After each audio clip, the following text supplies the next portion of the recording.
This podcast is sponsored by nobody. Hey dudes, welcome to Splat from the Past, the only 80s themed horror and sci-fi show where things can get totally radical. Now today, I will be welcoming Penny Pester herself from the 1992 Rodney Dangerfield classic Ladybugs, Jandy Swanson. Yes, Jandy Swanson, who played Penny Pester in that classic movie, and she also guest starred on Full House, Star Trek. She did a lot, Star Trek Next Generation, I mean, she did a lot of work back in the 80s, 90s, and now she is a producer, and we're going to get into all of that stuff today, and I cannot wait. It is going to be spectacular and awesome. My third guest from the movie and my second team member. So, here is my interview with Jandy Swanson. Jandy? Yes. Hey, welcome to the show. Hey. How are you? Oh, thank you. Hi, how are you? I am just spectacular. This is such a great honor. Thank you for taking the time today. Oh, my pleasure. Thank you for having me. Of course. So, going back in time, obviously, you were a child actress. At what age did you start gravitating toward acting? I started at the whopping age of 6 years old. Wow. 6 years old. Yeah. Did you have parents in the business?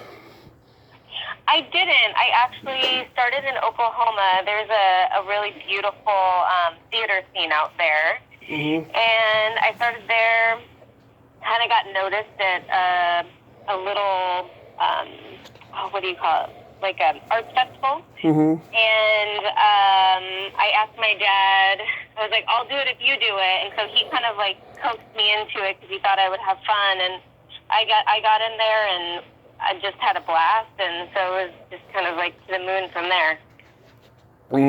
Did you do any school plays or any community theater?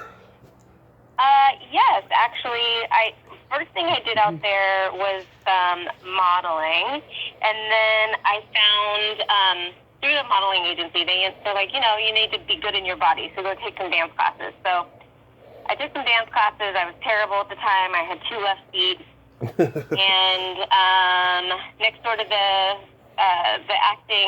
dance place was like an acting conservatory called Candid Kids. And my mom, I remember so clearly, there was like this little picture window. My mom picked me up so that I could see through the window, and I saw kids actually doing pantomime. And I was like, I want to do that. So the next day, she signed me up. I quit dancing. I quit the little modeling thing and started doing musical theater out there. And my first play out there was Christmas Carol, and I played the Ghost of Christmas Past. Nice. Yeah. So you said, are you born in Oklahoma? Actually, I was born in Colorado, but my dad is an air traffic controller, so we were out there for his work, and I did some commercials out there, and I had a little one-woman traveling 45-minute kid show. Well, 45-minute one kid show. And I travel all over the state and sing my little heart out and monologue my little heart out, and I just loved it. By the time I moved to California when I was 8 years old, I had done enough commercials that I came with a SAG card. So I got to California and got an agent 10 days after I moved out there, and was my first job 10 days after that. What kind of commercials did you do? Well, when I moved to California, I was doing a lot of Barbie commercials. My first commercial in California was a Tom McCann shoe commercial, which I don't even believe that brand exists anymore. I don't even know. But I was a Barbie girl. We were into Barbie was my thing. Yeah, at least it wasn't fast food or soda or anything like that. Yeah. Exactly. Yeah, that would have been toxic. Well, now we know. Now we know. Oh yeah, back then we didn't know. Exactly. But it's interesting. My first real big audition out there, I went to Network, which is it's the final audition for a series regular, if that's what they call it, going to Network. And right. I met Lucille Ball. Really? And I was auditioning to play her granddaughter. And that was, I think, one of my first, really big run-ins with a Hollywood legend. Wow. Yeah, that was Life with Lucy, right? Yeah. Jenny Lewis, ended up booking it. But I got the pleasure of meeting Lucille Ball before she left this physical world. Yeah, I just interviewed Donovan Scott, who was on that show, and he said he had a wonderful experience with Lucy. Yeah. Yeah, she was everything you wanted her to be, Yeah. I remember at that time, too, people were very concerned about her doing slapstick at her age because they thought, something was going to happen to her. Yeah. No, I mean, when I met her, at least, I remember it very vividly, but when I met her, she had all of her faculties. She was good to go. Oh, that's good. Yeah. You got to make your movie debut in the powerhouse Less Than Zero. Yes. Yeah, that was a really cool experience. Working with Robert Downey Jr., even at that age, was so cool. I mean, it's another thing that there's certain experiences that just imprint themselves in your mind. Like, I worked a lot as a kid, but there are certain people that really left a mark, and he was very kind. When I walked onto the set, I had seen a movie that he was in. I don't even remember which one, but I walked up to him, and I was, 8 or 9. I walked up to him, and I was like, I loved you in whatever movie it was. And he got down on one knee and grabbed my hand and kissed the palm like I was a princess and said it was a pleasure to meet me. And every minute of the 4 days that I worked on that set was great, I think, because of him. Yeah, and people who knew him best knew that that role was pretty close to him in real life. Yeah. But even with everything that he was going through, his tumultuous life, he was fantastic. Well, that's good. Yeah. I remember when you were on Full House in that oat boat episode. Yes, that was really fun. I think what I remember the most about that was I was infatuated with the Olsen twins. I love babies, and they were pretty young at the time, and all I wanted to do was hang out with them. Yeah, every time I'm at the grocery store or at a dollar store that has generic cereal that resembles oat boats, I think about that episode. Wow, that's awesome. Yeah. That's funny. It's really funny. Going back a long way, yeah. Then yeah, that's a good memory too, for that to be imprinted on you as well. Oh yeah, I remember when the episode aired. I mean, it's that long. I remember you also did an episode of L.A. Law. Yes. I actually went to work that day with 104 temperature. I got really sick right before, and now you would never do that now. Like, I thought that was still the 80s, and, it's like the show must go on, even with kids, and I went in there. I had a great time on that set, but that was a little bit of a blur, to be honest. You played Steve Vinovich's daughter. Yeah, he's a good actor. Yeah, that whole cast was a good. Were good actors. Are good actors. Very, very talented people. You got to be on Star Trek: Next Generation. That was fun. Yeah.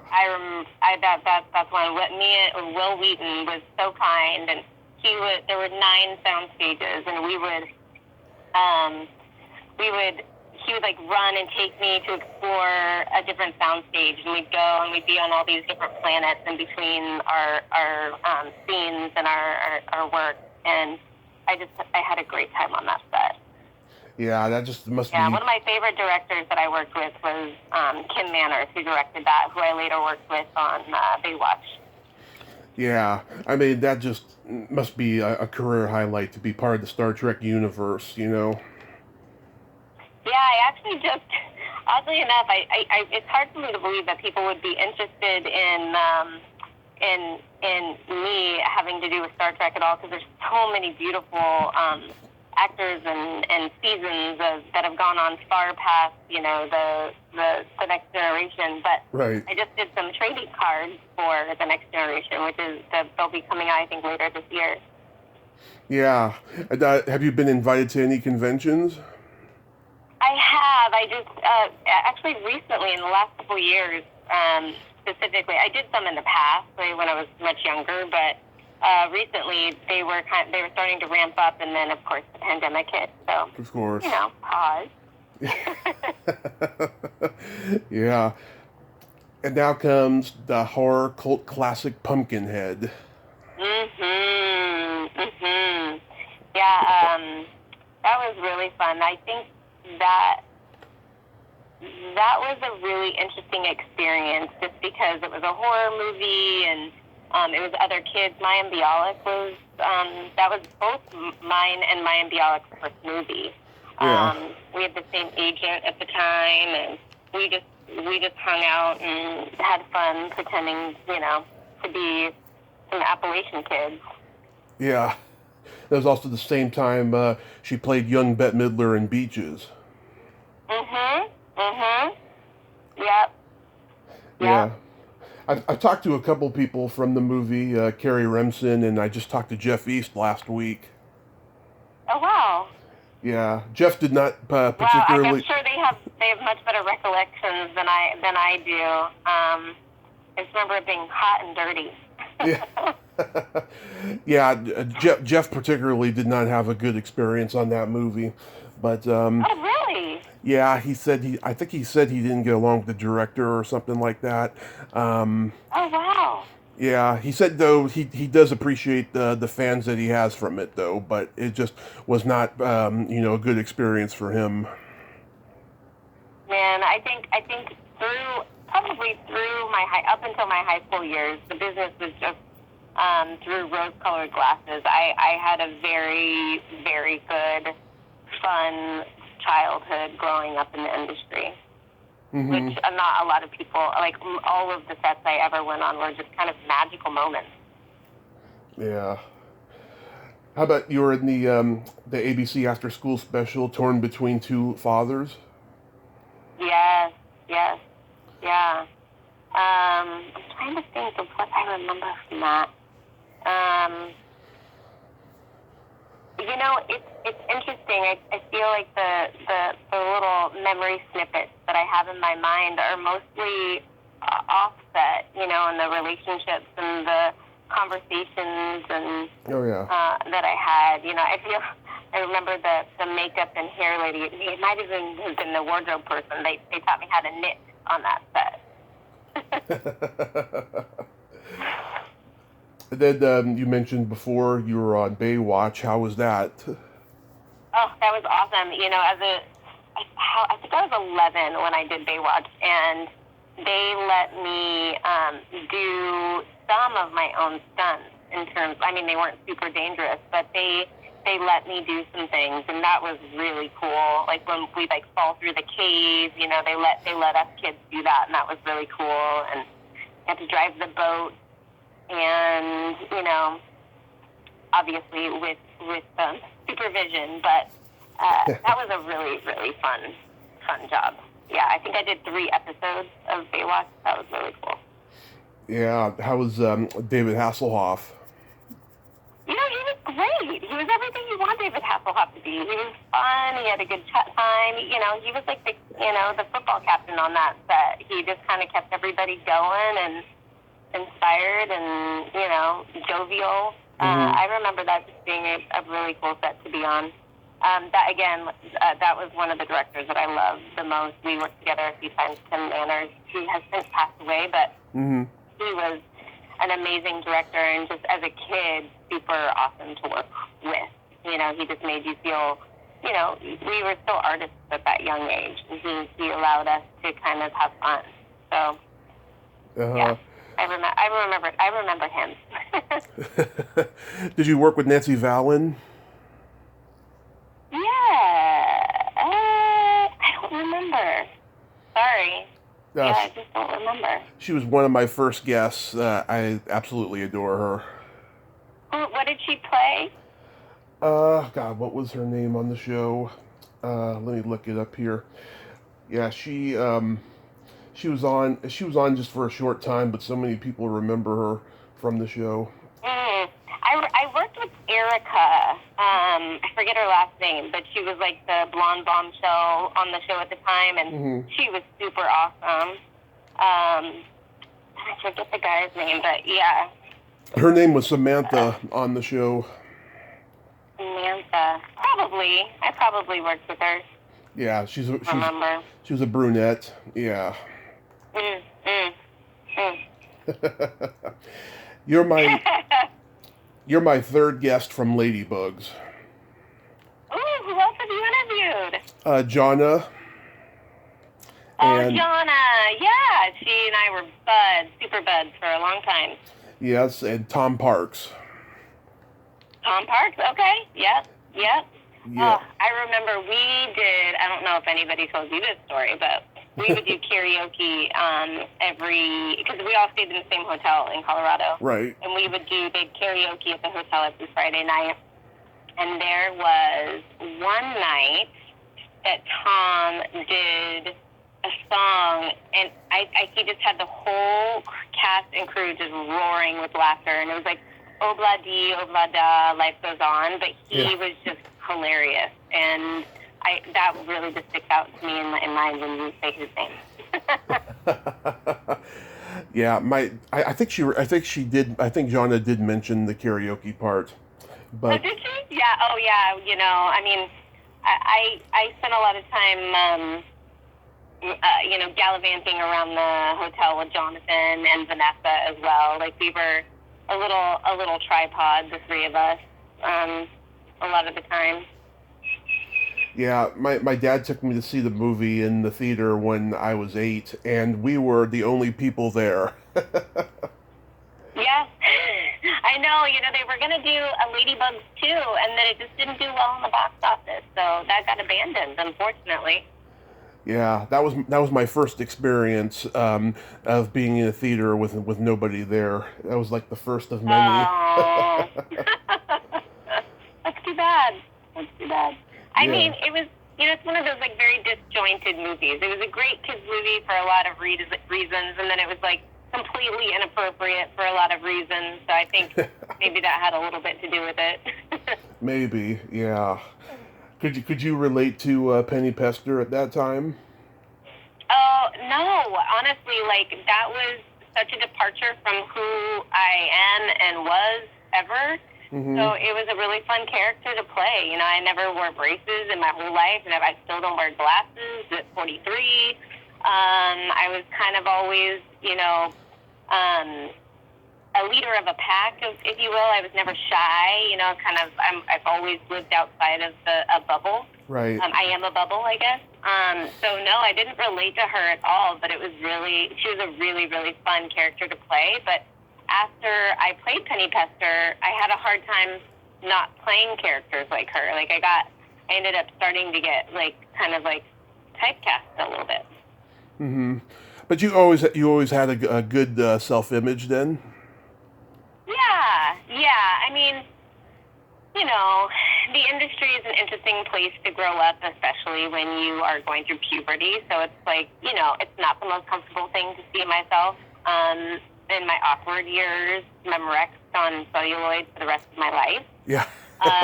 With my 90s eyebrows and, all of my disproportionate features at the time. Or it's like, that's how I look at it. But, it's just it is an interesting industry. I mean, I would say that's probably the hardest part is that it's personal because what you're doing is you're selling yourself. So, yeah, there's a certain amount of it that takes a toll, which of course in my adulthood I've worked out. What was Rodney like? I didn't have a lot of interaction with him, oddly enough. He was very, kind of like not part of the kids stuff at all. I remember going into his trailer to rehearse our scene together with the writer. Like, we were all in there together and we were rehearsing. And I remember being very nervous. I didn't want to mess up, but for the most part, he was nice, It's not really what I remember. I remember all the kids, all of us kind of, creating an awesome memory and experience together. We worked a whole summer together, basically. So yeah, it was a lot of that. Yeah, I love that tender moment you two have where he gets you to look in the mirror. That's so sweet. I love that moment. Yeah, I really love, when I booked that movie, they didn't have that scene in there. They added that scene later.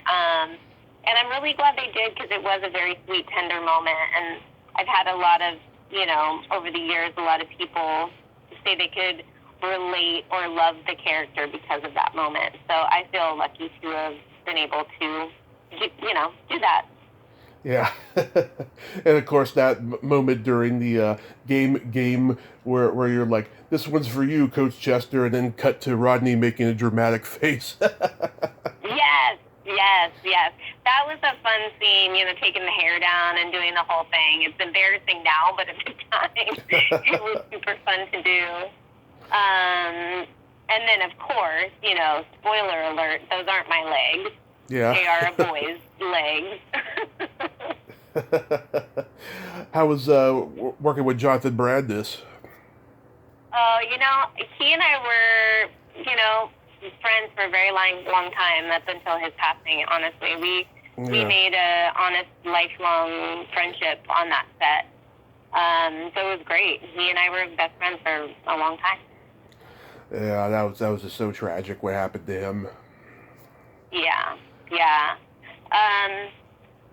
He was so talented too. Like he was really starting to step into his own as a writer and as a director, and obviously he was already a good actor. But I think it's a travesty mostly because I don't think it meant to go that far for him. I think it was more of a cry for help. I don't think he actually thought it was going to happen. So it was definitely a travesty. Yeah. And left a mark on a lot of us. Yeah. And Jack A, she must have had everyone cracking up. Oh, she's the best. She's hilarious. She was everything you wanted her to be as well, She was that comic relief in all the moments, and just kind of like the out there personality that made things a lot of fun. Yeah. Do people recognize you from that movie the most? Yes, I would say that, and I did a Lifetime Betty Broderick 2-part mini-series type of thing. I get noticed from that a lot, but I can always tell when Ladybugs is on HBO or having a run or a push because I get noticed a lot more. But it's more like, hey, did I go to high school with you? I'm like, kind of. Oh yeah, every actor goes through that. I get noticed from Matlock a lot. That's one that I get noticed from. Bryan Cranston plays my dad, and Andy Griffith. That was an awesome experience. Oh, that's good. Yeah, Bryan Cranston's a talented guy. I love my dad, with my whole heart. But I wanted Bryan Cranston to be my dad so bad. He was so sweet. He would meet up with us after it was over. I think we had lunch with him for a couple years, or maybe a year afterwards. He really was just an awesome dude. I'm so happy of his success. Nice. Mhm. So what made you go into producing? I think I got disenchanted with like the business of acting for myself, and I wanted to feel like I could take control of things. Which now feels like a little bit of like a, oh, that was cute. But I'm glad I made the transition. I think part of me wishes I would have kept a foot in acting, but it wasn't like as popular as it is now to be a jack of all trades. It was more like kind of do one or the other.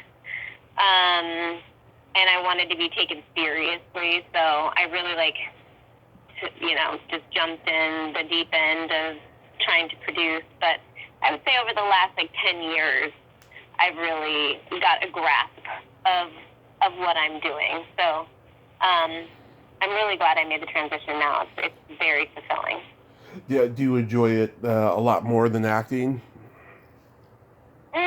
More, I wouldn't say more. It's just different. I feel like I'm a very hybrid creative and also left brain person, right brain, left brain. Mm-hmm. So I do miss my creative outlet, but I